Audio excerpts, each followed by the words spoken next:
Hola, Buenas Hola, tardes, ¿qué tal? ¿Cómo va? qué Hola, lindo. Buenas tardes. Un Hola, buenas tardes. montonazo. ¿qué tal? buenas Buenas tardes. tardes. ¿Cómo están? Buenas Hola, tardes. hola, Buenas tardes, hola, buenas buenas tardes. tardes. De Buenas. Cusquito. Hola, Buenas hola, con tardes. cámara, por favor. Ahí estoy viendo amigos, amigas. Qué Sí, hay caras bien, cuánta conocidas. gente, caras Buenas Reconozco. tardes. conocidas, caras nuevas. Sí, en la medida que puedan, enciendan las camaritas, así nos vemos y rompemos Para un poco engañar un poco la la virtualidad, para pensar que virtualidad. estamos juntos. Hola. Buenas, buenas. Buenas. Bueno, bienvenidos, bienvenidas a todas. Hermoso que estén acá. Somos un montonazo. Esto es hermoso que suceda. Como saben, esta convocatoria es a través del espacio Una Manera de Mirar y la Universidad de San Isidro, con Andre, que al menos yo la veo acá al lado mío. No sé si todos la ven en el mismo lugar. Estamos a cargo de lo que es la coordinación y dirección de todos los cursos y diplomaturas de la Universidad de San Isidro. Y desde que arrancamos nos gusta, en la medida que vamos pudiendo, generar estos espacios que nos parecen súper valiosos en este momento que existan, que podamos simplemente tomarnos el tiempo de compartir algo que nos convoca a todos, a todas, y por eso estamos acá. Y bueno, con el lujazo esta vez de que estamos acompañados, acompañadas por Dani Merle, que es un profe del espacio, que trabaja en la universidad a cargo de un seminario, diplomatura de fotografía documental, y con un invitado muy especial, que es Rodrigo Abt, que seguro lo conocen, no le hace falta demasiada presentación, así que acordamos no leer ningún tipo de CV, y Daniel se define como un dúo de viejos pop. Así que los presentamos Bueno, así. no sería el viejo y el pop, No porque sé, que yo podría ser el Rodrigo padre dijo, de dijo Rodrigo. los Puede viejos ser que pop, estén Rodrigo. conectados a tu celu. Dijo ¿Cómo los lo? viejos pop. Simplemente antes de darle el pase a ellos, como para que aprovechemos el tiempo, contarles que nos vamos a manejar de la siguiente manera. Quienes quieran hacer preguntas, algunos ya estuvieron en charlas anteriores y saben cómo nos manejamos. La idea es que puedan hacerlo a través del chat. Andre y yo vamos a estar atentas a ver en qué momento podemos presentarles estas preguntas acá a los pop, para que esto sea fluido, para que no nos interrumpamos. La verdad es que el tiempo que tenemos es acotado y vamos a hacer lo posible para poder responder las preguntas de todos y todas, ¿sí? Pero sí para que no interrumpamos la charla, sino que usemos el chat como espacio de pregunta. ¿Bien? Bueno, bienvenidos y ojalá que lo disfruten mucho. Bueno, buenas tardes a todas y a todos. Muchas gracias por todo. Gracias por la presentación. Gracias, Rodrigo, que está recién desembarcado de Perú y está muy cansado, pero bueno, es un gran amigo. Nos conocemos hace 25 años, cuando él era un chiquito. Así que nos une una relación de mutua amistad y cariño y compañerismo.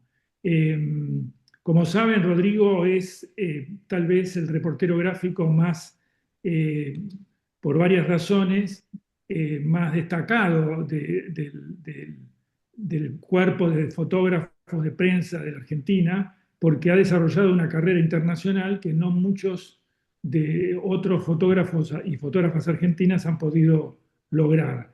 Entonces, yo lo que les voy a proponer a Rodrigo, les aviso que esto es una charla abierta, no hablamos nada antes con Rodrigo porque él recién llega de verdad y no acordamos absolutamente nada. Así que yo voy a disparar algunas preguntas que tienen que ver sobre todo con las temáticas, con las preocupaciones que nos reúnen a nosotros cuando cursamos el seminario de fotografía documental o cuando damos la materia de documental en la diplomatura.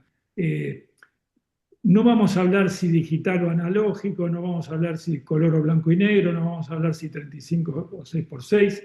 Vamos a hablar de cosas que particularmente nos preocupan a todos y que sería bueno saber, que va a ser muy útil saber cómo lo está resolviendo un profesional joven que está en el campo, y que seguramente hay muchas cosas que desconocemos de cómo se solucionan o cómo se llega a esos resultados. Eh, Hay una primera pregunta que te quiero hacer, Rodrigo, y que a mí siempre que tenemos la oportunidad de charlar, siempre vamos en torno a eso, y que es, ¿Cómo es que has logrado, o cómo se te ocurrió, o cómo llegaste a- a desarrollar una imagen, un recorrido, una trayectoria como fotógrafo de prensa, independientemente de la empresa que te contrata, que es, como saben, la agencia Associated Press, que es una agencia global de prensa, ¿no? O sea, es una agencia mundial. Sin embargo, Rodrigo, desde muy temprano, casi desde que empezó en la AP, fue desarrollando un perfil individual en el campo, yo podríamos decir que en el campo artístico, que a mí me llama mucho la atención y me pregunto cuál fue la necesidad que a vos te llevó a desarrollar un trabajo por afuera del trabajo y de la visibilidad que estabas logrando en AP. Sí.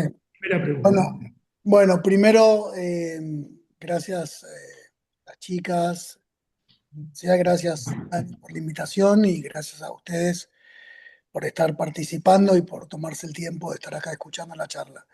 Eh, Respondiendo a la pregunta, yo creo que Dani, vos sos alguien que conoció esa etapa mía antes de AP.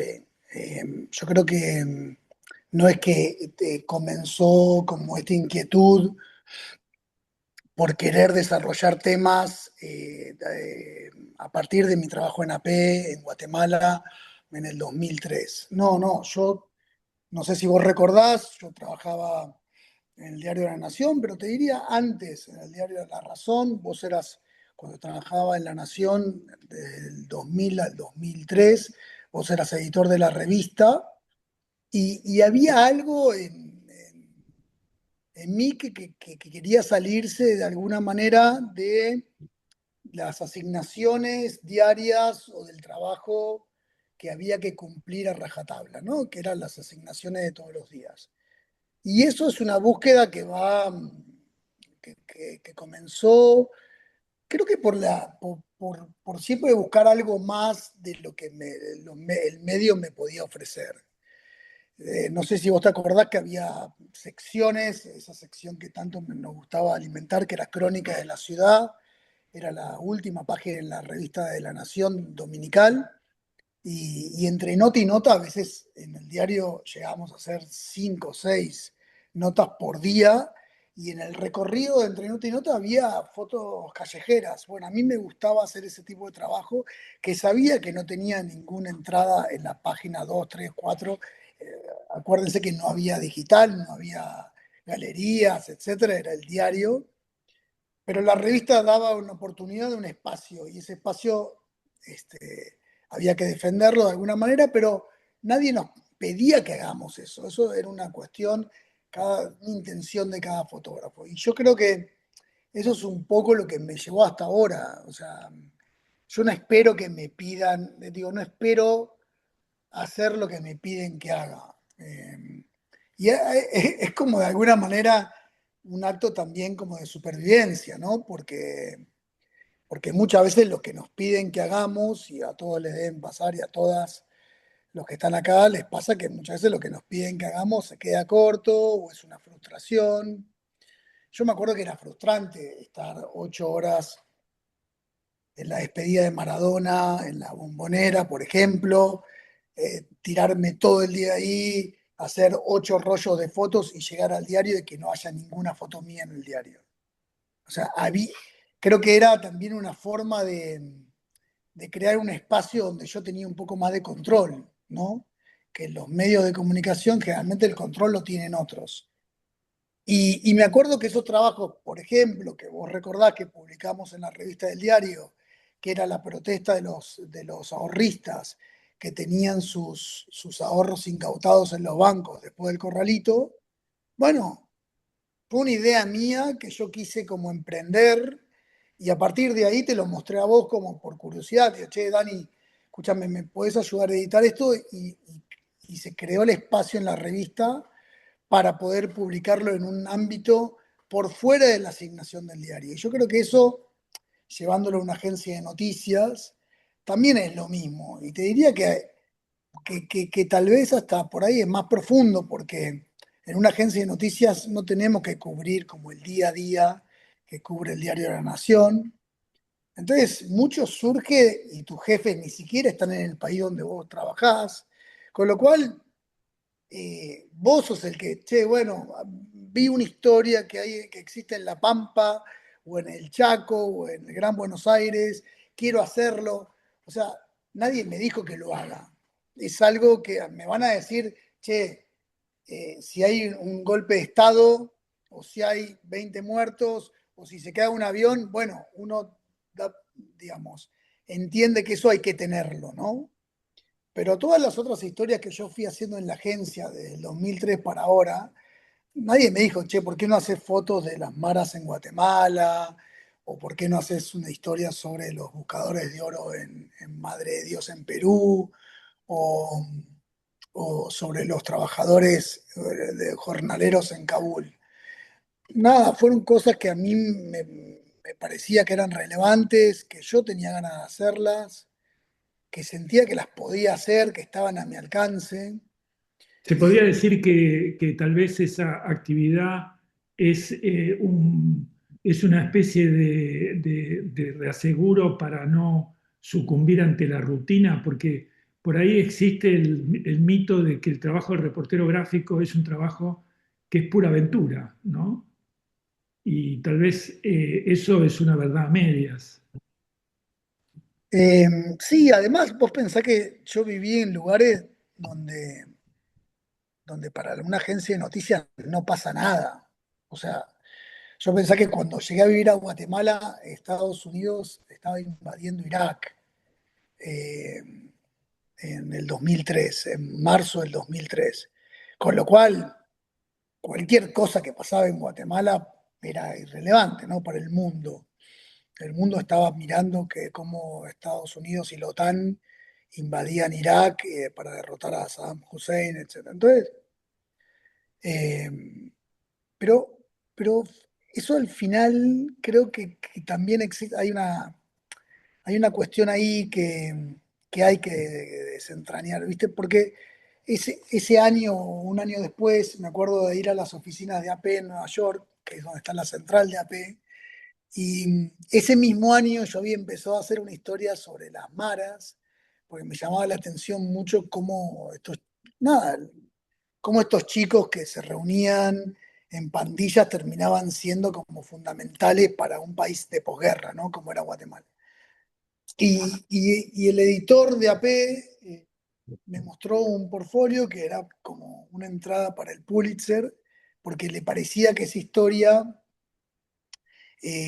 había sido bien desarrollada, aunque no ganó, ni sé si, no solo no ganó, por ahí ni siquiera llegó a nada, pero bueno, y eso creo que fue una buena señal para mí en decir, bueno, no siempre, digo, no importa que lo importante de las noticias esté en la otra parte del mundo, ¿no? O sea, y yo le digo mucho a los estudiantes periodismo, digo, no importa que no estés en el lugar donde, si vos puedes desarrollar algo que tiene sentido y que es interesante y es original y está bien hecho y tiene cierta profundidad, bueno, va a tener su lugar, como este lugar que yo ni había pensado en hacer. Yo hice lo de las maras, yo ni sabía que existía un premio Pulitzer, por empezar.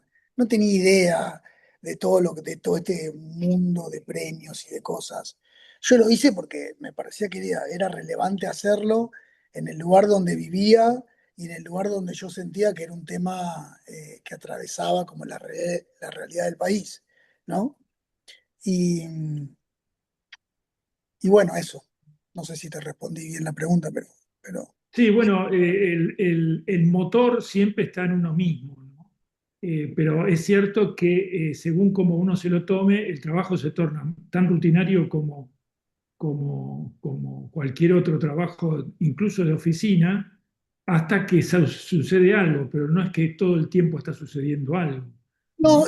y creo que también hay estilos y formas y hay fotógrafos con perfiles diferentes en una agencia o en un medio de comunicación. Hay fotógrafos que están, o fotógrafas que están chochos de ir de un lado a otro, de hacer un partido de fútbol un lunes, una conferencia de prensa un martes, una explosión en una fábrica un miércoles, eh,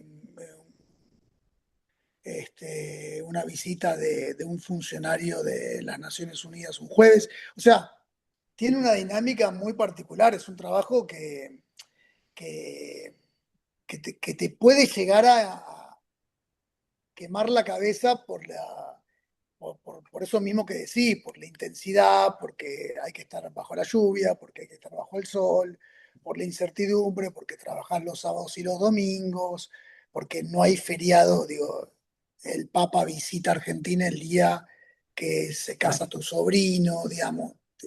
Es un trabajo irregular que te puede como, pero también puede ser fascinante para cualquiera pensar que puede entrar a ámbitos completamente, bueno, ámbitos muy particulares. A la mañana estás en una reunión con los dueños de la Argentina y a la tarde estás en un barrio popular, ¿no? Digamos, eso tiene algo que es atractivo para cualquiera y creo que también es uno de los motores de por qué hacemos esto, porque podemos ver el mundo de una manera muy distinta a alguien que tiene que cumplir un horario, que está en una oficina, eh, que no puede moverse tanto. Yo creo que eso es lo que... A mí ahí me dispara dos interrogantes. Estoy proyectando una foto, si no me equivoco, que es de Ucrania, ¿no? Sí, sí, es un funeral es una madre despidiendo a su hijo en Bucha, que fue una de las ciudades ocupada por el ejército ruso en la primera oleada de invasión a Ucrania. Yo ahí se me ocurren dos preguntas, ¿no? Por un lado, más allá de la calidad de la fotografía, que es otro tema que también a mí me da mucha curiosidad, ¿no? Los límites técnicos que un fotógrafo de prensa en una agencia internacional tiene. O sea, hasta dónde se puede manipular la imagen y hasta dónde, cuáles son los límites, ¿no? Pero por un lado está la técnica y lo profesional, digamos, cómo te ubicas ante esta situación, cómo llegás a componerla, etcétera. De qué, hasta qué punto es una fotografía que podríamos decir que está posada en el buen sentido, pero por del otro lado, digamos, como si fuera una pared, ¿no? Por un lado está esa realidad que vos estás mirando, que se desarrolla ante tus ojos, pero lo que a mí también me preocupa y que me gustaría también obtener una respuesta tuya es ¿qué te pasa a vos ante el dolor de los demás? Para parafrasear a Susan Sontag, ¿no? Digamos, porque en qué medida uno se acostumbra a ese dolor. ¿Qué te pasa cuando estás detrás de la cámara? ¿Qué te pasa después cuando miras esas fotos que has hecho? Mira, Te maté, ¿eh? Te pusiste a pensar ahora. no, es interesante la pregunta y aparte como es muy amplia. Los límites, empecemos un poco por la Lo cuestión. técnico. Sí, los límites que tenemos nosotros es que, por ejemplo, obviamente no podemos ni agregar nada en el cuadro, ni quitarle nada. Podemos manipularla cada vez menos. De hecho, ahora ni siquiera tenemos Photoshop. Ah, Tenemos mirá. tenemos un programa ahora que se llama Capture One, pero tenemos el Capture One más simple. Y la razón por qué tenemos eso es porque lo que quieren es que toquemos lo mínimo posible de la imagen. Cosa que para mí es un error, yo no estoy de acuerdo con eso, pero bueno. ¿Por qué? Porque no podemos retocar ni por capas, ni por sectores, ¿no? O sea, lo único que podemos hacer ahora es un poquito más de contraste, un poquito más de luz, un poquito menos de luz y alguna corrección mínima de color, nada más. Que para mí es un error, pero bueno, es para donde va una agencia que lo que quiere es que los fotógrafos manipulen lo menor posible cada imagen. Eso no sé si vos estás en esa cuestión técnica o... No, sí, es interesante. Yo creo que para todos los y todas las que nos están escuchando es muy interesante, porque cuando empezó la transmisión digital de fotografías, eh, los primeros transmisores tenían una especie de Photoshop muy limitado, que era infinitamente mucho menos sofisticado que el Photoshop actual. Y recién después de un año o 2 años, se abrió el Photoshop a los fotógrafos de staff. Lo digo porque yo trabajaba en la agencia Reuters, que era una competidora de AP. Ahora, a Rodrigo le parece mal que Pero para que aparte voy a hacer una interrupción porque me parece importante. Yo fui jurado del WordPress Photo este año sí, y yo fui jurado regional, no fui el jurado de premiación. de premiación, pero hablando con nuestra representante de Sudamérica, que fue la que llevó un poco nuestros trabajos a finalistas, me contaba que habían tenido problemas graves en Europa para premiar a la gente. Porque la mitad de los trabajos, o no sé qué porcentaje grande, había sido descalificado por la manipulación. Bueno, ¿eso no responde un poco a tu desacuerdo? ¿No está bueno que las agencias tengan ese grado de responsabilidad para impedir que los fotógrafos o las fotógrafas puedan manipular más de la cuenta de las imágenes? Sí, pero yo creo que es una cuestión ética, no es una cuestión técnica. Es una cuestión sí, digo, no es tan difícil saber qué es lo que uno puede hacer o no. Vos no puedes agregar nada que no esté en la imagen y no puedes quitar nada que esté en la imagen. Después está la cuestión ética de hasta dónde vos querés modificar esa regla que es bastante simple, ¿no? Pero sabés que hay fotógrafos de agencias que han manipulado seriamente las imágenes. No, claro, claro. De hecho, y lo que se ha hecho con compañeros míos, que es durísimo para un Nombres, queremos nombres. No, no, no. No, pero es durísimo para un compañero mío, porque después se hace como leña del árbol caído. Entonces, después a ese fotógrafo le quitan todas las fotos que tenían en el primero lo despiden. Después le quitan todas las fotos que tiene en el servicio. Y los clientes, por ejemplo, si tu foto salió publicada en el New York Times, el New York Times quita todas tus fotos de su archivo. Es muy fuerte, es muy fuerte. Es una cancelación total. Es muy duro para un profesional, para un colega, y a mí, yo creo que ahí la discusión no es tanto yo me voy a lucir como institución poniendo en la hoguera al fotógrafo, sino creo que también ahí hay otra discusión muy interesante que tenemos que dar, es la presión que tienen los fotógrafos precarizados, fotógrafos que muchas veces van a los lugares sin seguro, sin nada, pero que esos fotógrafos tienen que traer fotos perfectas, increíbles y además atractivas visualmente y además en situaciones de riesgo, porque no se publican fotos en general que sean medio blanditas en un lugar de conflicto. Entonces, muchos fotógrafos freelance, me ha tocado ver un montón de freelance en Ucrania, muchos europeos por la cercanía, que claro, están ahí y sus editores lo que quieren es, bueno, dame la foto de impacto. Y como vos bien dijiste en el comienzo de la charla, muchas veces en esos mismos conflictos, el 80% de las veces, pasa muy poco. Hay una violencia como normalizada, hay una cotidianidad completamente eh, trastocada por el conflicto, pero no necesariamente eso es una foto impactante para la portada de cualquier periódico. Entonces Bien. muchos fotógrafos se ven con esa presión y empiezan a hacer, como dicen, empiezan a hacer huevadas. Porque la verdad que es esa misma cosa que estoy acá, me estoy gastando un montón de plata, no tengo ningún reaseguro y tengo que vender mi trabajo.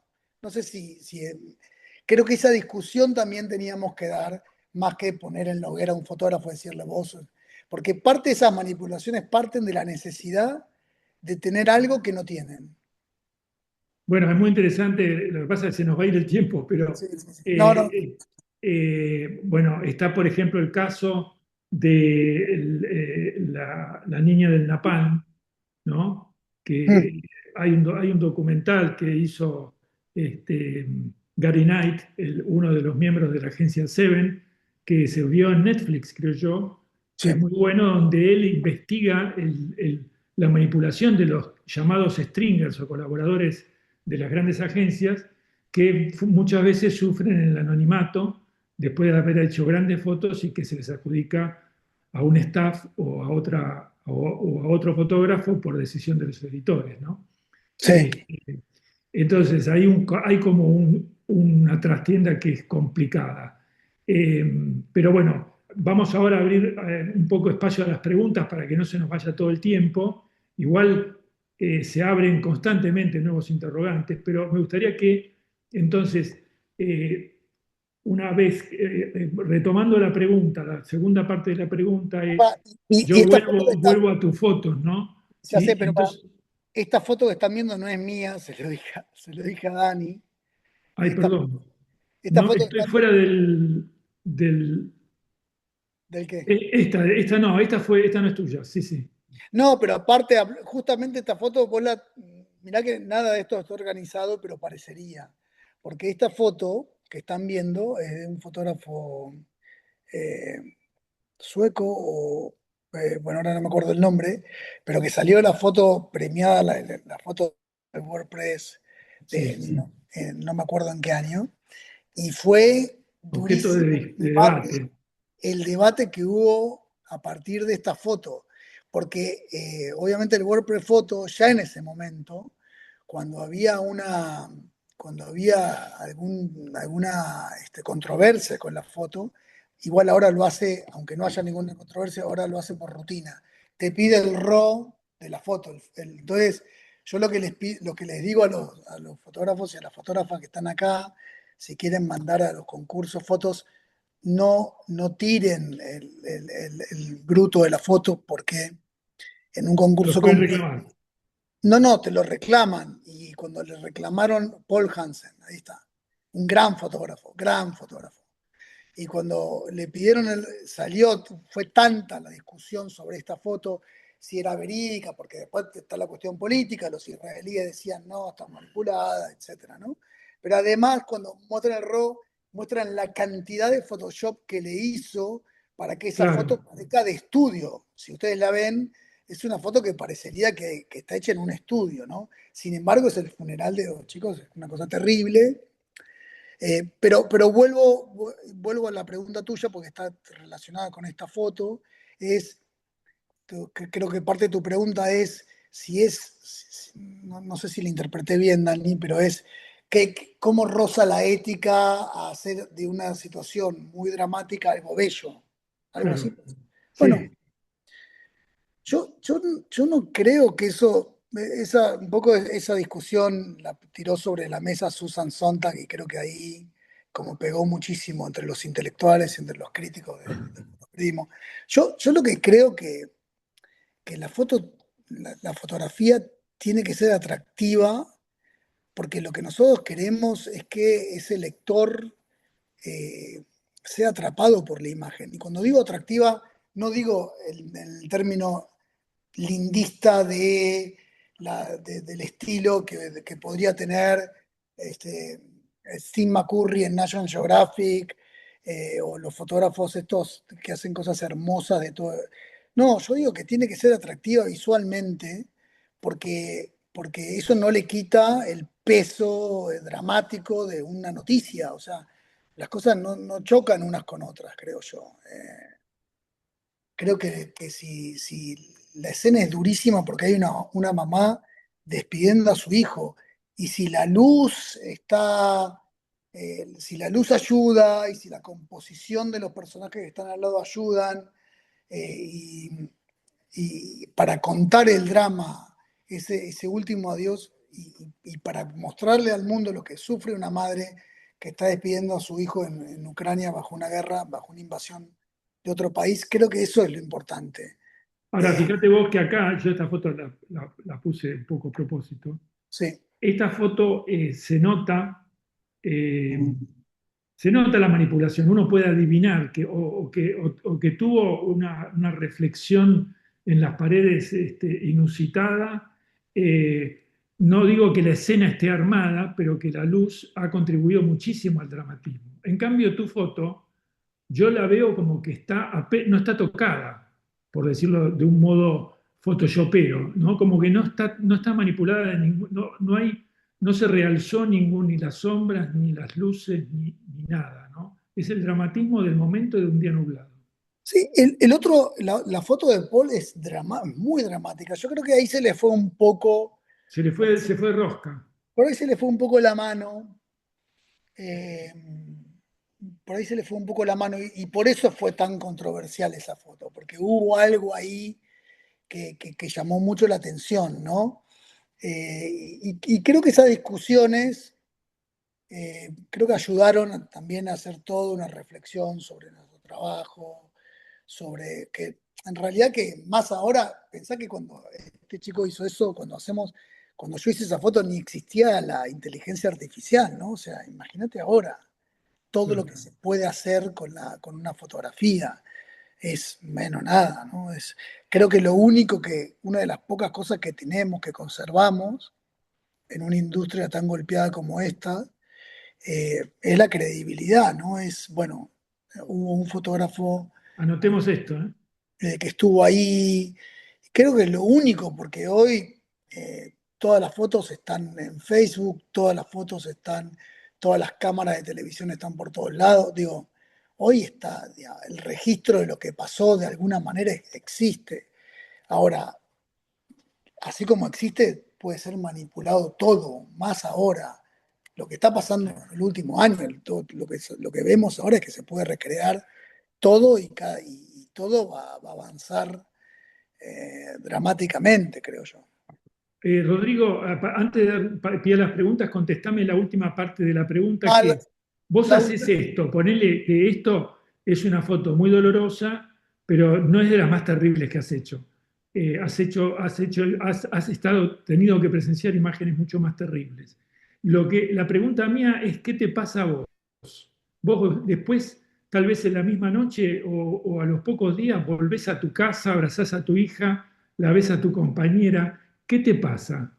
O sea, ¿cómo lo transitas? ¿Cómo elaborás estas experiencias que ya desde hace tantos años vos venís experimentando día a día, prácticamente? Sí, yo creo que el dolor acumulado, uno lo va, yo creo que ni lo rechaza, en mi caso, ¿no? Porque la verdad que yo puedo hablar de mi caso. Yo tengo amigos compañeros que tuvieron estrés postraumático, que estuvieron con psicólogos, que de hecho por ahí están con psicólogos ahora, y entonces no podría hablar como en una cuestión como de la profesión. Yo digo en mi caso. Primero que en mi caso siempre tuve en claro que todo lo que yo podía, todo lo que me podía pasar a mí iba a ser infinitamente inferior a lo que le pasaba a la gente que yo fotografiaba, ¿no? Eh, que yo siempre tuve claro que fui un privilegiado, que fui alguien que la verdad que la tuvo bastante fácil, que fui alguien que con todo las oportunidades que alguien puede tener y con toda la suerte y oportunidades para hacer cosas. Entonces, con esa premisa siempre dije, a mí hay cosas que me duelen, hay cosas que son esas injusticias que van más allá de esta mujer, sino todo lo que vos dijiste que me logró, digo, que me costó ver durante muchos años, masacres, decapitados, fosas comunes, violencias extremas. Siempre pensé en el otro, tal vez, ¿no? Siempre el foco fue, bueno, esa familia, esa señora, esa comunidad. eh, y de alguna manera yo todo el dolor y toda la frustración que podía sentir, siempre pensé que era menor, que podía ser muy menor a lo que estaba viendo. Y de alguna manera, por ahí fue un error, por ahí en 5 años estoy totalmente loco, con toda esa acumulación de dolor. Y otra cosa que me salvó, creo, fue el hecho de que yo nunca me consideré un fotógrafo de conflicto, ni de guerra, siempre le quise escapar un poco a eso, pero porque Bueno, porque era la verdad también, ¿no? O sea, no es, a ver, hay fotógrafos como James Natchway, por decir un ejemplo extremo, que es un tipo que durante 40 años todo lo que cubrió fue guerra, muerte, dolor. Yo volvía volví de Ucrania y hice, no sé, los festejos por el Mundial en Qatar, o hacía un... ¿Vos pensás que eso medio como que te lava en algún momento, de alguna manera? Y yo creo que me hizo un fotógrafo mucho menos, alguien con una carrera mucho menor, porque bueno, porque ¿qué hace este fotógrafo que fue a Ucrania y que ganó un premio haciendo una foto de una abuelita en Valvanera, cruzando con un bastón la calle, o haciendo una foto del calor en Buenos Aires? Bueno, de alguna manera eso para el mundo de la fotografía es una degradación, ¿no? de mi trabajo. Y yo no lo vi nunca de esa manera, pues nunca me la creí tampoco, ni que era digo, nunca me la creí bajo ningún punto. Y para mí hacer una foto de calor en Buenos Aires, hacer una foto de la guerra de Ucrania, o hacer algo más importante, siempre tuve claro que mi trabajo iba más allá de esas cosas, de las tapas de los diarios o de lo más importante. Porque empecé en lugares donde no eran importantes y sigo estando en lugares donde no son importantes. Y Aún eso, así, aún así en las callecitas de Buenos Aires te has ligado tal vez una de las mayores, una de las experiencias más traumáticas en el propio cuerpo, ¿no? mira, y hoy es 5, mañana se cumple un año, justo. Ven, Mirá. ven, el que está volteando el chorro de agua es Rodrigo, ¿lo ven ahí en el medio? Sí, hay un video un video que todavía es más espectacular. Sí, mañana se cumple un año, Dani. Este, ¿Está recuperado el oído?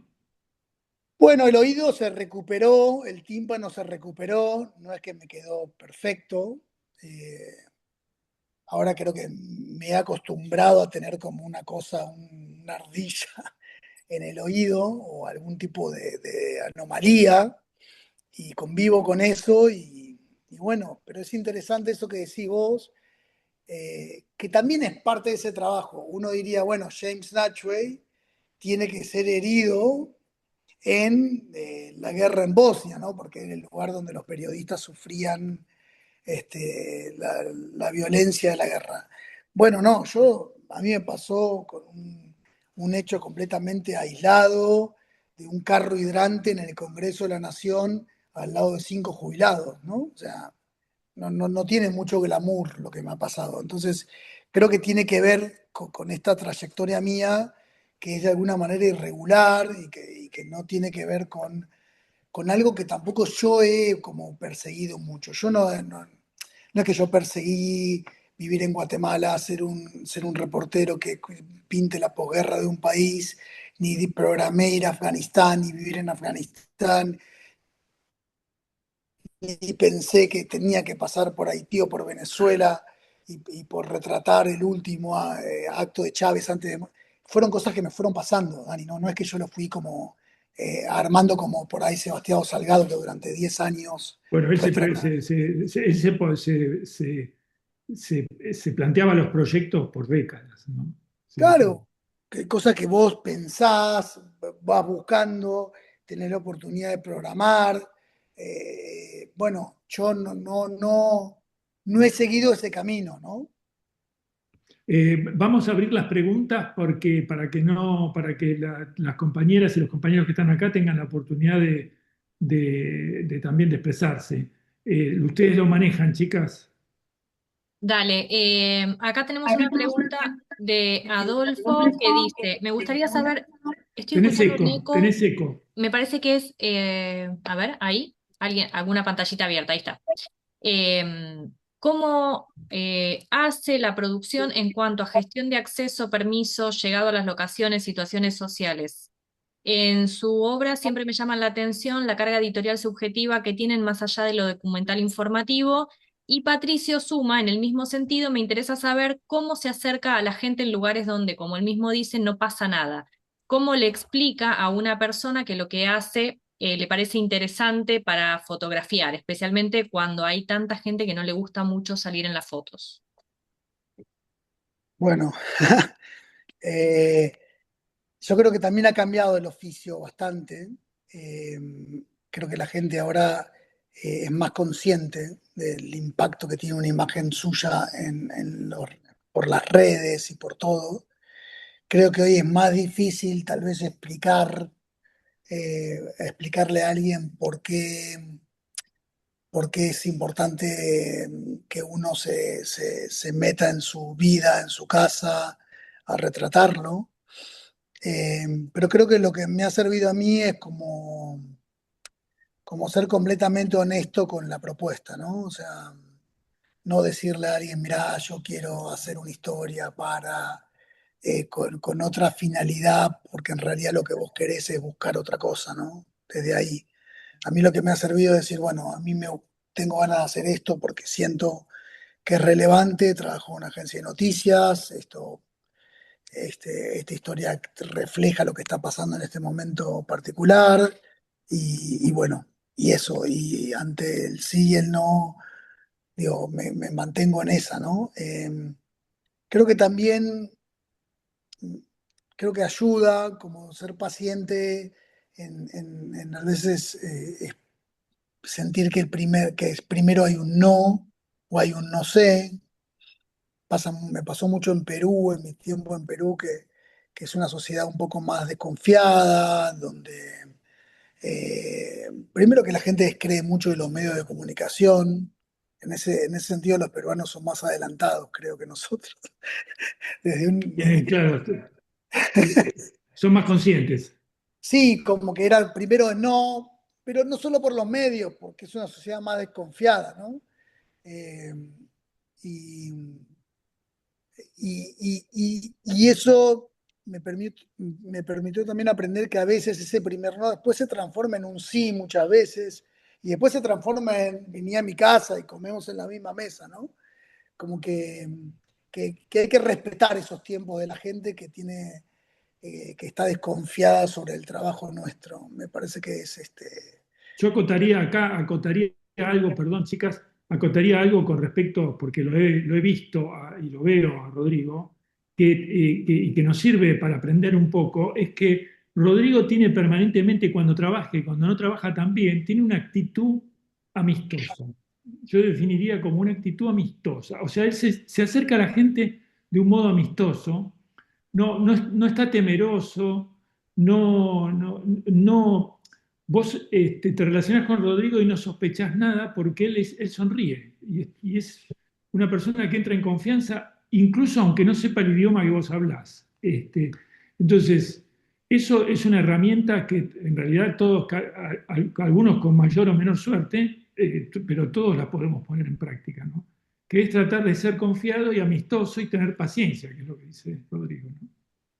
eh, sí, y a veces entender que los trabajos estos requieren tiempo, ¿no? Que es lo que la fotografía Y los requiere. medios nos dan. Los medios no tienen tiempo, cada vez menos tiempo. Siempre Justamente ahí Rafael decía, admiro profundamente el trabajo de Rodrigo, creo que logra aprovechar el tiempo limitado de los medios, que hoy en día los y las profesionales para revelar diversas capas en los personajes y asuntos que fotografía. Mi pregunta es, ¿cómo se puede trabajar con profundidad en estos temas cuando las limitaciones de tiempo de la industria mediática a menudo no son las ideales? es muy difícil. Aparte, yo les voy a confesar algo. Así como estoy hablando y parece que respondo cosas, yo estoy tan perdido como ustedes, digamos. Sentado, me pregunto qué quiero hacer, qué voy a hacer. Nada, digo, ni el tiempo de trabajo acumulado, ni los reconocimientos, ni eso no me alejan a mí de estar perdido, igual que ustedes, y de estar en una búsqueda y de pensar, uno va cambiando, el trabajo se va achicando muchas veces, las posibilidades, que a veces son las mismas interpretaciones de las posibilidades que tiene uno, que a veces son impedimentos que uno mismo se pone y que a veces amplía uno mismo, ¿no? pero yo también estoy perdido muchas veces, más ahora que mucho de Te lo que escuchás menos. no, mucho lo que hacemos, yo mando mucho fotos desde la cámara, yo ni siquiera veo las fotos en un ordenador a la hora de enviarlas al medio donde trabajo. Yo veo, y como, bueno, como les pasará a ustedes, hay gente que está mucho más canchera en mandar desde la cámara o de un programa de un celular, pero yo a veces, viste, digo, bueno, ¿qué mando? Y bueno, no sé, esto. Y por ahí, a los 10 minutos dijo, pero ¿por qué no mandé esta? Bueno, es toda una gimnasia también de este oficio que va cambiando tanto, que también yo voy como, voy intentando adaptarme a eso, pero con muchas dudas y con muchas dificultades. Yo no tengo menos dificultades que ustedes por tener más años de batallas. Te diría que tengo la misma, nada más que por ahí tengo como la resistencia de decir, bueno, quiero seguir en esto, me sigue gustando esto, no sé hacer mucho en ninguna otra cosa, eh, y, y confío en que esto todavía es algo que a pesar de todo lo que nos pasa, a pesar de todas las dificultades, creo que sigue siendo importante, creo que sigue siendo importante. Y en mi caso, tal vez con una cosa, con una sumatoria que yo decidí sin querer, como dar una batalla dentro. Yo todavía me niego a decir, bueno, yo me voy a convertir en un fotógrafo de arte porque no sé qué, porque el periodismo se fue toda la mierda y porque quiero, porque para mí el arte o una galería. No, yo, no sé, el año pasado o el otro año, ya no me acuerdo, expuse en un lugar que es una galería de arte y seguía con que, sin querer renunciar a mi fotografía documental y periodística. O sea, no, que quiero de alguna manera la batalla desde adentro, ¿no? Y es difícil porque, bueno, el adentro tiene sus límites, tiene sus paredes, tiene sus dificultades, Muy tiene sus, interesante esto, ¿eh?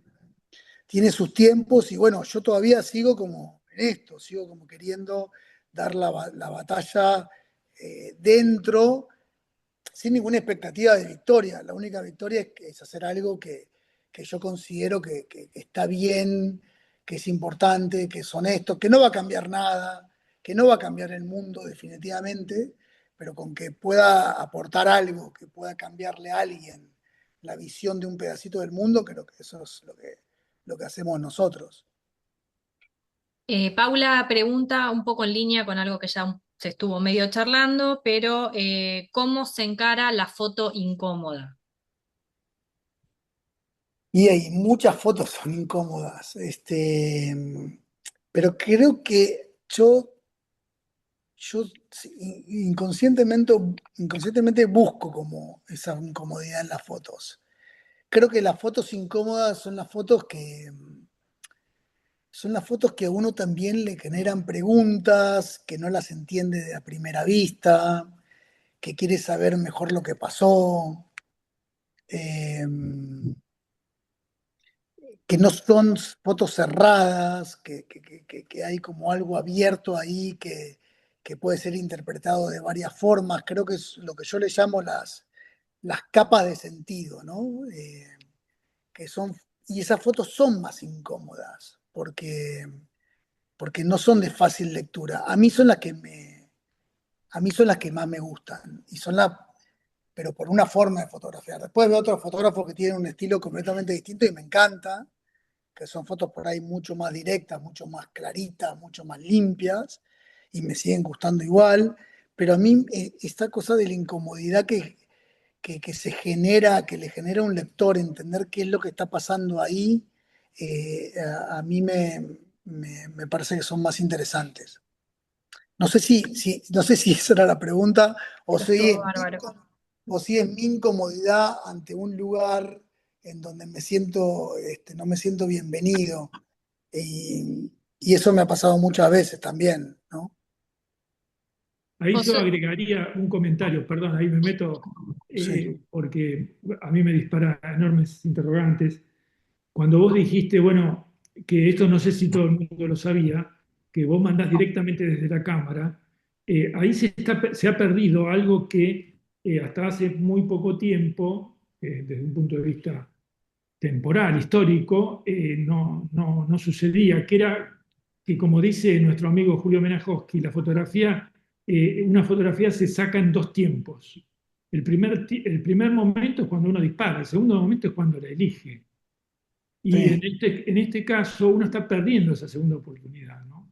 Entonces, Sí, porque aparte, Dani, vos pensé que no es que vos ni siquiera, muchas veces no es que yo me siento en un bar y miro bien.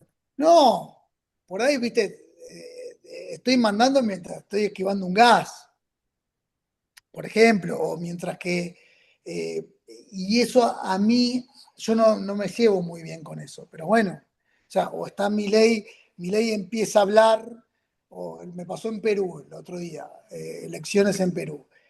Un candidato se autoproclamaba ganador, que después terminó perdiendo frente a Keiko, pero el candidato salió vencedor, no sé qué, levantó el sombrero, hizo así, y yo me pasé la mitad del tiempo viendo si no había internet, porque se había juntado 300 personas más. Entonces me fui corriendo, no sé, hice 2 cuadras para ver si me agarraba el internet. Y esa foto que terminó siendo ni siquiera como editada, porque un stringer se había salido más rápido corriendo y mandó 2 fotos y ya estaba. O sea, ni siquiera, bueno, yo no me llevo bien con eso. mirá, Porque aparte porque son dos factores.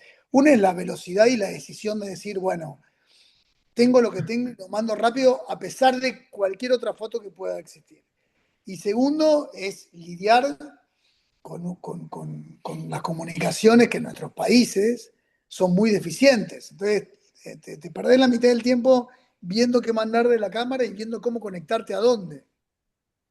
Bueno, igual no es lo Sí. más relevante, no es muy importante esto, pero bueno. Josué dice, yo quisiera preguntarle a Rodrigo cómo se llega a entender dónde y cómo posicionarse para producir una imagen en un evento multitudinario o sensible sin interferir o entorpecer el momento, captar la mayor naturalidad, como si de un fantasma se tratase. Eh, uf, es difícil fotografiar como eventos muy masivos y eso es muy argentino. Eso, yo no estaba acostumbrado a eso. Muy de Argentina. En otros países la gente no sale tanto a la calle ni se junta tanto. Es difícil porque a veces que es muy abrumador, ¿viste? Ver tanta gente haciendo cosas distintas. Es difícil como apartarte y lograr captar como pequeños instantes. Hay fotógrafos argentinos que lo hacen extremadamente bien, yo los admiro mucho. Eh, porque y además, fotógrafos jóvenes también, ¿no? ¿eh? Fotógrafas y fotógrafos jóvenes, muy jóvenes, con Sí, muy poca sí, experiencia. sí, sí, sí, sí, lo hacen muy bien. Bueno, Tadeo, por ejemplo, que estuvo acá, que estuvo con ustedes, que lo han escuchado, lo hace extraordinariamente bien. Un montón de fotógrafos y fotógrafas lo hacen muy bien. Creo que tiene que ver con que también los fotógrafos argentinos nacieron con ese ADN de la calle, ¿no? De la multitud. Yo, no sé, yo muy pronto me fui a vivir a Guatemala en donde las protestas eran de 20, 30 personas, de 40, un lugar muy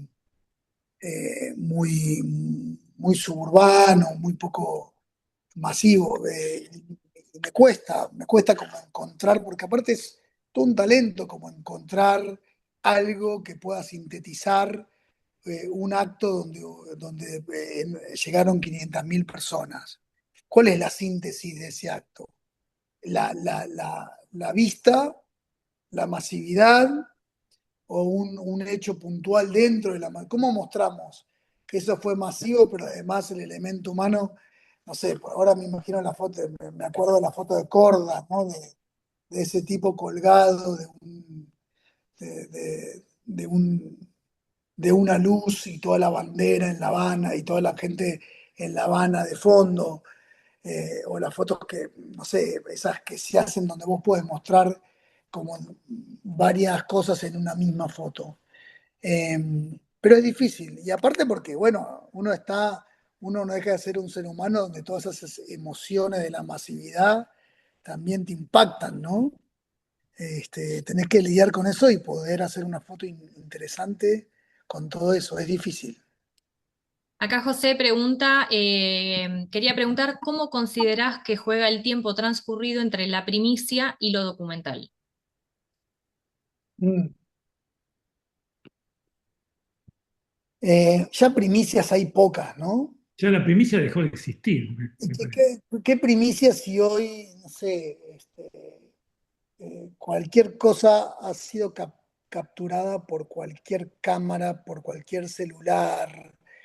Yo creo que nosotros ya perdimos digo, antes la gente se enteraba por los fotógrafos. Eso ya dejó hace muchos años, pero creo que más ahora, con los teléfonos con buena calidad y con todo el mundo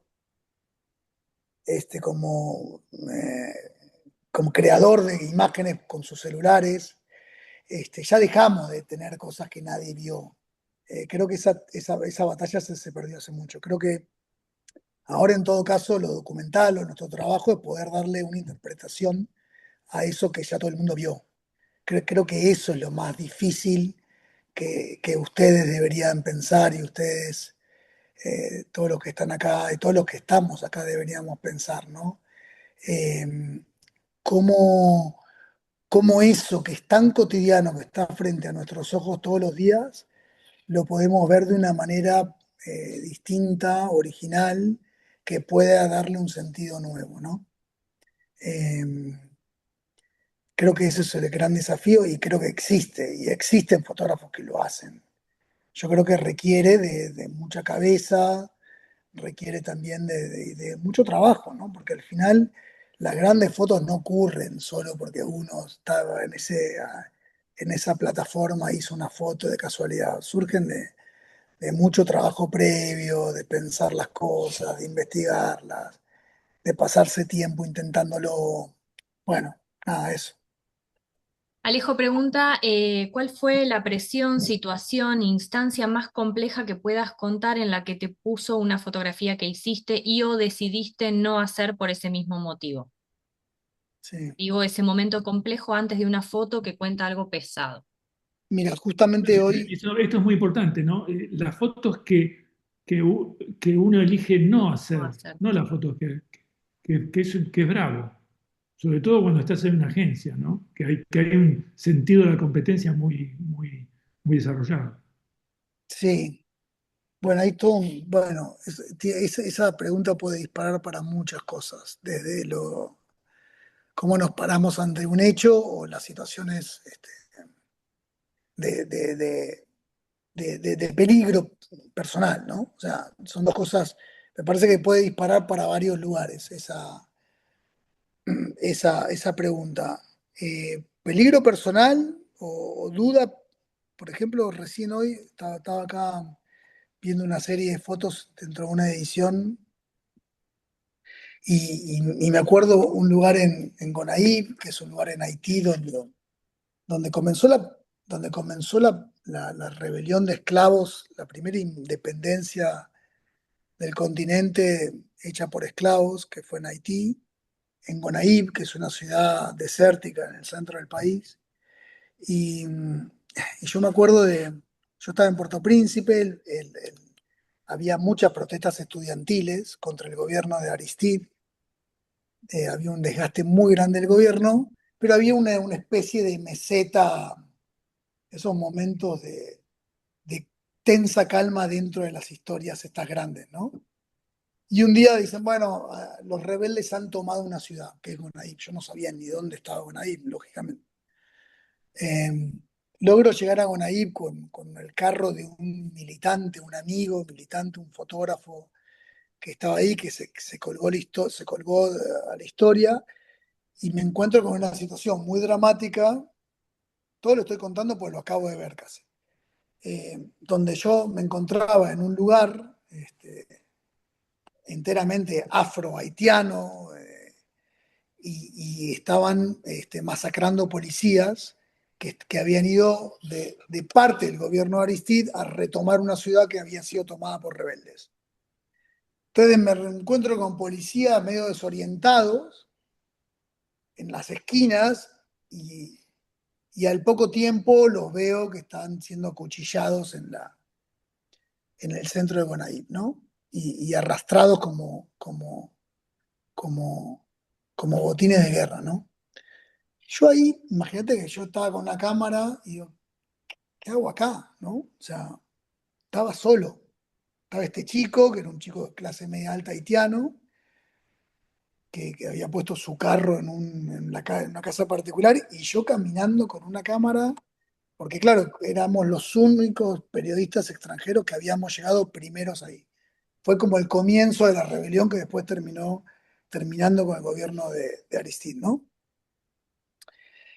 Y ahí el temor personal es, bueno, ¿qué hago? ¿Me voy corriendo de esta ciudad o levanto la cámara y hago fotos con el riesgo de... Yo tenía otra edad también, ¿no? Y eso también tal vez me ayudó a la inconsciencia, ¿no? A decir, bueno,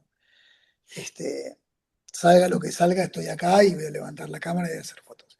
Y creo que también una de las cosas que me ayudó siempre es tener ese sentido de la percepción de cómo sos bienvenido, ¿no? En los lugares, ¿no? Digo, no soy un loco. Si también yo hubiese levantado la cámara y rápidamente un tipo me apuntara con un fusil, bueno, automáticamente me hubiese cagado encima primero y después hubiese bajado la cámara y me hubiese intentado ir del lugar sin crear mayores inconvenientes. Sin embargo, levanté la cámara y no, la idea era, bueno, este fotógrafo blanco extranjero le va a contar al mundo que la rebelión es verdadera, ¿no? Que esto es verdadero y que esto está pasando y que nosotros estamos venciendo al gobierno. Tremendo.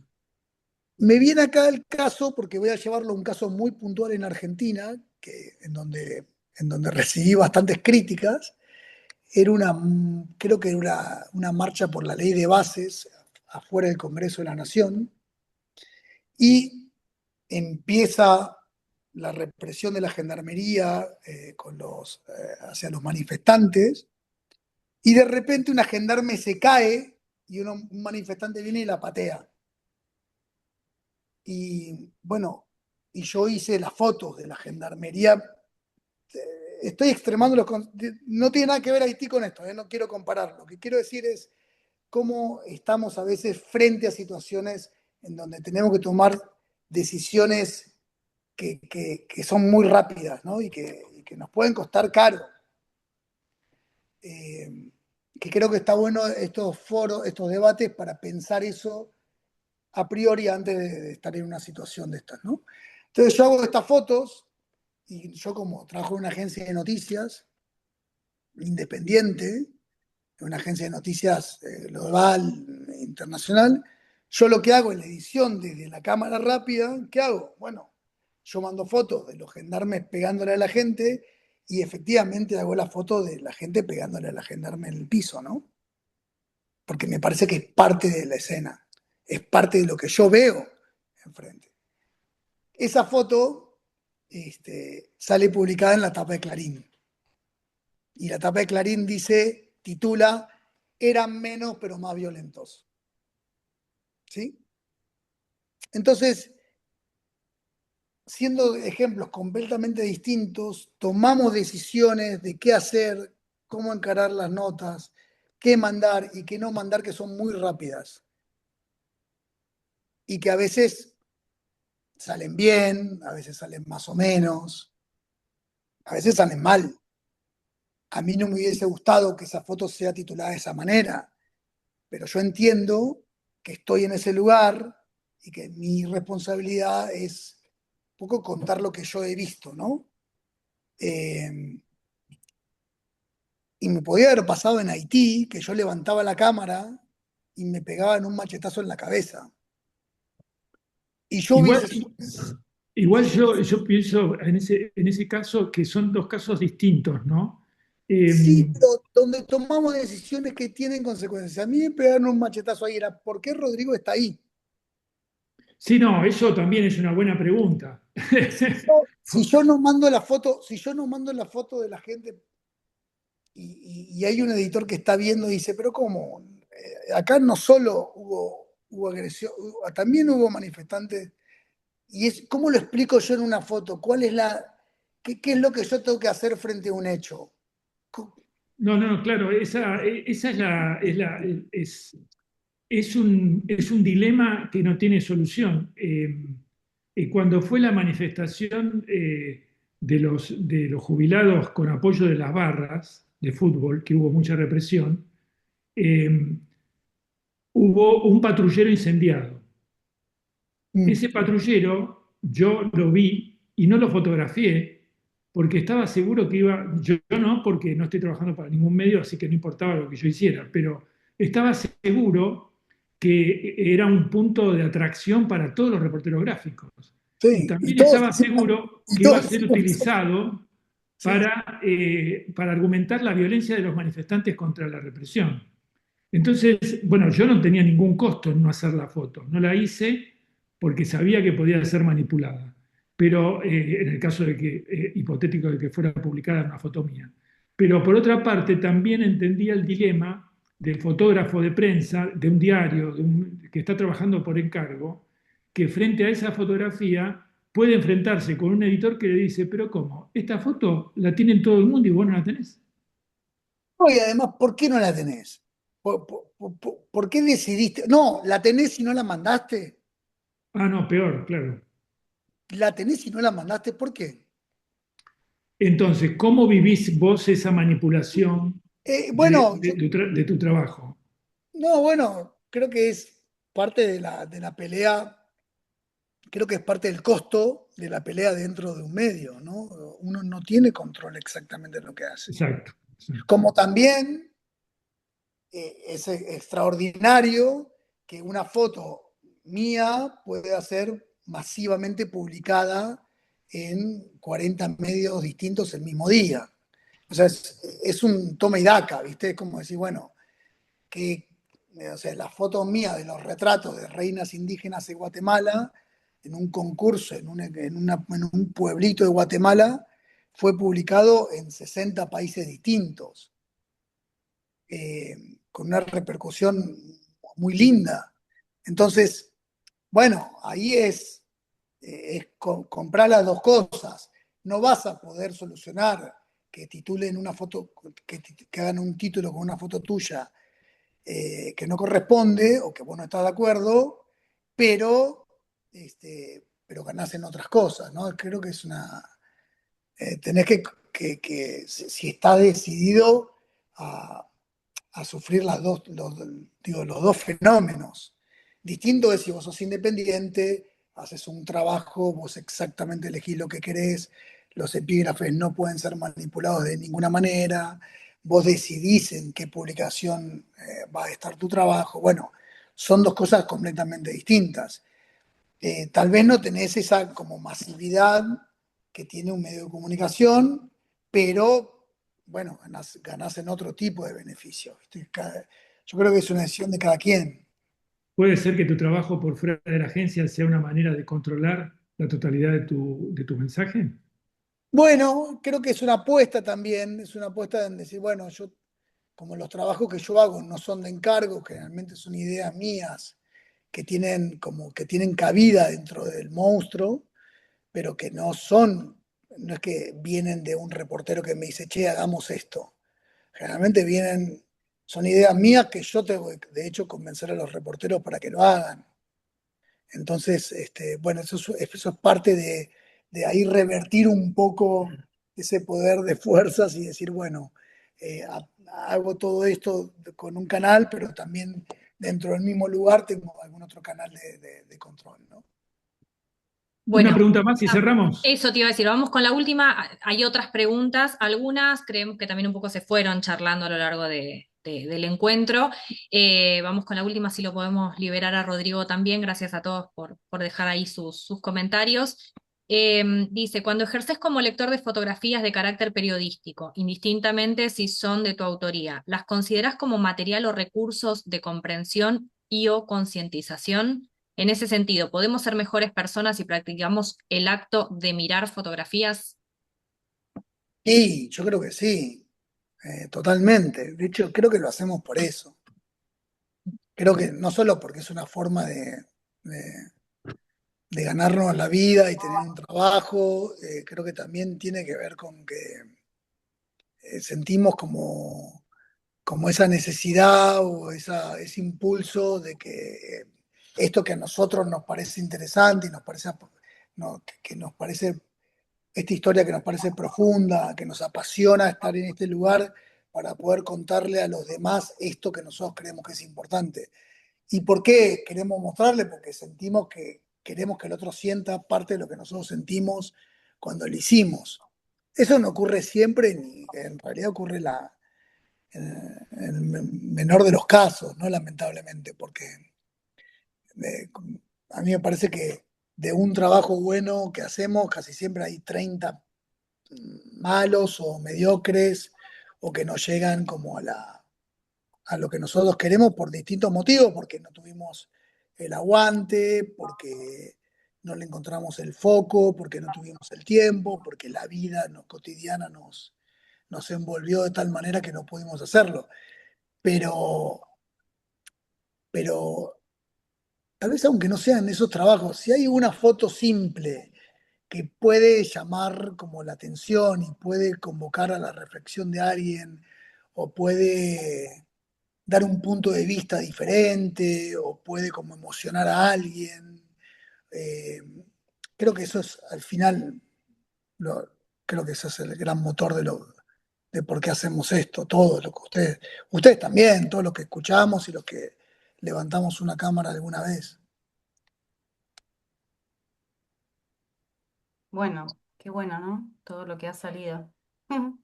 Bueno, Vamos entonces, cerrando. Sí, chicas, estamos en sí, hora. porque ya nos hemos excedido del tiempo pactado con Rodrigo, él tiene que Lo descansar. queríamos exprimir, no lo queremos dejar ir.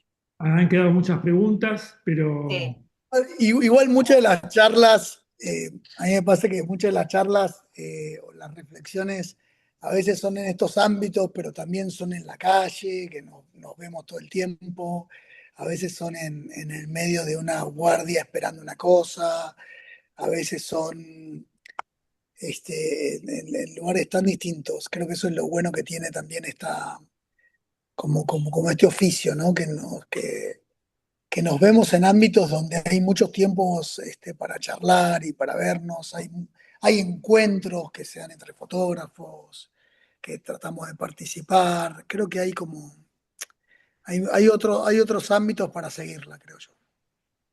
claramente. Coincido. Bueno, agradecidas de corazón profundamente a cada una de las personas que hoy estuvo presente. Realmente gracias por regalarse este tiempo, por escuchar, por preguntar. Como dijimos, sabemos que quedaron varias preguntas sin responder y queremos pedirles disculpas también por no podido abordar todas esas preguntas. Esto habla sin dudas del enorme interés que despertó esta conversación. Eh, y como acabamos de decir, nos hubiese encantado contar con más tiempo como para seguir dialogando y se hace medianoche seguro. Gracias especialmente a Daniel, que es un privilegio que esté a cargo de la diplomatura en fotografía documental en la Universidad de San Isidro, que está iniciando el próximo miércoles por Zoom de 18 a 20-30 horas. Un gran reportero gráfico e investigador también en fotografía por la Universidad Nacional de 3 de Febrero. Y también gracias especialmente a Rodrigo, no solo por haber aceptado esta invitación, sino por la generosidad con la que nos compartió toda su experiencia, su manera de entender la fotografía, su sensibilidad y su profunda humanidad, sin dudas. Para nosotras, como espacio de formación, es un verdadero privilegio. Así que gracias nuevamente. No tengo mucho más para agregar. Esperamos volver a encontrarnos pronto, que haya una próxima charla pronto. Estaremos Les en vamos a contacto estar con ustedes por pasando mail. el, Sí, el video, eso. exacto. Como saben, se fue grabando la charla, la vamos a subir a nuestro canal de YouTube de una manera a punto de mirar. Y también para los que completaron el formulario, al tener el correo, así como recibieron hoy los datos de la sala, también van a estar siendo informados de cuando esté disponible en el canal para que la puedan ver o la puedan compartir con quienes ustedes consideren. ¿Sí? Bueno, gracias. muchas gracias Gracias. a todas y a todos. Gracias, Rodrigo. Muchas Gracias. gracias, buenas Besos. noches. Adiós, buenas noches. Gracias. Muchas Chao, gracias. ánimo, ánimo, ánimo. Gracias. Muchas gracias. Gracias, abrazos. Muchas gracias a todos.